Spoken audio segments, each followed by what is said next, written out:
Imagine this, you open an app and in seconds AI tells you where to invest, where to sell and how to reach your financial goals. Sounds amazing, right? But here is the real question. Can artificial intelligence really replace the human financial advisors? Or will humans always be needed? That's exactly what we are breaking down today. AI advisors versus human advisors. Who wins the future of money?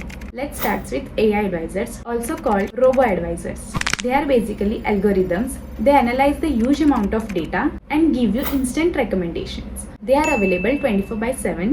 They are low cost compared to human advisors. They are emotionless. They only work on data. For example, platforms like Betterment, Wealthfront or India's Grow AI features gives the portfolio suggestions in seconds. The biggest advantage, they democratize financial advice. Even someone with rupees 500 can get recommendations that only HNIs can afford. But here is the catch. Finance is not just about numbers. It's about life. AI does not understand when you are scared after a market crash. It does not understand when you want to save more because your child's education is coming up. It can't sit with you and say, it's okay, stay calm, market will recover. That human touch AI still struggle with. Now let's look at human financial advisors. They bring empathy and experience.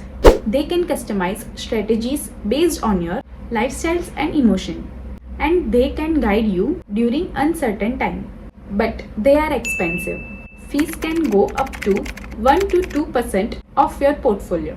Yes, some advisors are biased, pushing products that give them a higher commission. So humans are not perfect either.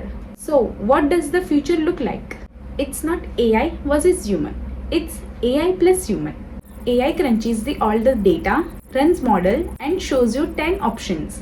A human advisor look at your personal goal, family situation, emotion, comfort and helps you pick the best option. Together, they create a perfect balance. Speed plus empathy.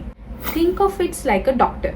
AI scans your reports and suggests the possible problems, but human doctor still gives the final call. So, can AI replace a human financial advisor? My answer, not yet. AI is a brilliant tool, but finance is deeply personal. The smartest approach is to let AI do the heavy lifting and let human provide the wisdom. What do you think? Would you trust an AI advisor with your money? Or do you still prefer human guidance? Tell me in the comment. I'd love to know your thoughts. And if you found this video valuable, hit that like button. Subscribe for more finance and tech insights. Don't forget to share this with someone who is curious about AI in money.